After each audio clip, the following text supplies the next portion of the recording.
नमस्कार। जनमानस योजना के YouTube चैनल पर आपका स्वागत है। मैं हूं अमलेंदु भूषण खां।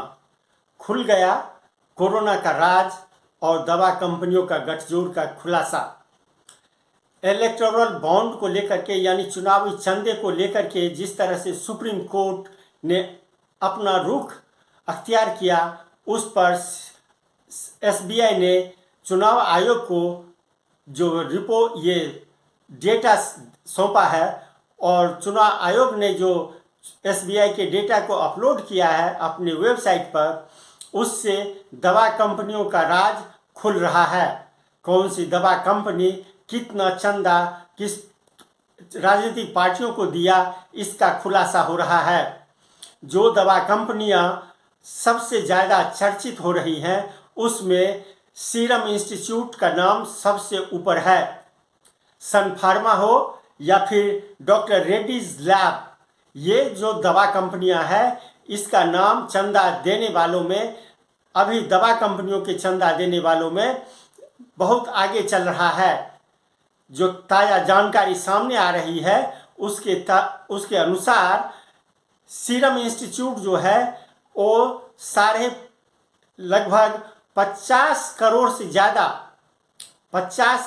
ज़्यादा चंदा राजनीतिक दलों को दिया है।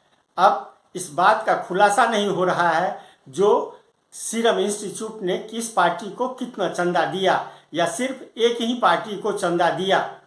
आप जानते हैं कि कोरोना काल में जब कोरोना देश में आया था तो सीरम इंस्टीट्यूट कितना सक्रिय था। दवा बनाने के लिए वो अपने कई पत्रकारों को, गोदी मीडिया को इंस्टीट्यूट का दौरा तक कराया था।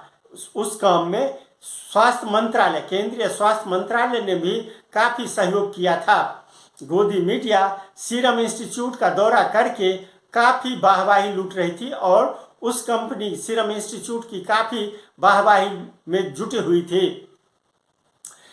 और जब अब सामने आ रहा है, जब 50 करोड़ का चंदा दिया गया है, तो इसका मतलब है जो दवा कंपनियां कितनी कमाई की है। और इस कोरोना काल को आप दवा कंपनी के मुनाफे से देखिए तो आपको पता चल जाएगा जो कोरोना का इस दवा कंपनी और चुनावी बॉन्ड से क्या रिश्ता है। उसी तरह से सन फार्मा का भी है। सन फार्मा ने भी कोरोना काल में काफ़ी मुनाफा कमाया होगा, तब न चुनावी चंदे के रूप में भारी भरकम राशियां पार्टियों को दिया। उसी तरह से डॉक्टर रेड्डी लैब जो है काफ़ी नामी गिरामी है, पूरे देश में दवाइयाँ सप्लाई होती है और भारी भरकम इस कंपनी ने भी चुनावी चंदे के रूप में राजनीतिक दलों को दिया है। आप अभी तक जो जानकारी है उसमें जो पहले कहा गया था जो 6,500 करोड़ चुनावी बॉन्ड जो है, इलेक्टोरल बॉन्ड जो है, वो बीजेपी को दिया गया था, चुनावी चंदे के रूप में दिया गया था, जबकि कांग्रेस को काफ़ी कम। यानी ये एक साल का डेटा है। इस तरह से 2019 से लेकर 2018 से ये इलेक्टोरल बॉन्ड भारत में चल रहा है। तो आप जोड़िए 2018 से 2024 के बीच में यानी 23 के बीच में कितने चुनाव हुए और कितने चंदा ये कंपनियों ने दिया है।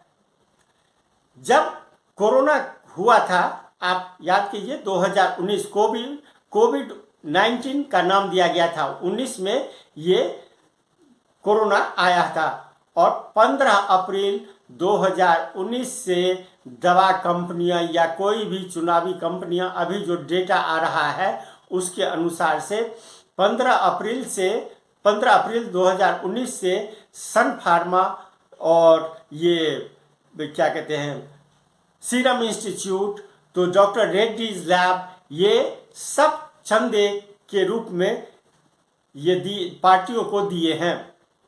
अब इससे राज और खुलता जाएगा। अभी इंतजार कीजिए, राज खुलता जाएगा। आज के लिए बस इतना ही।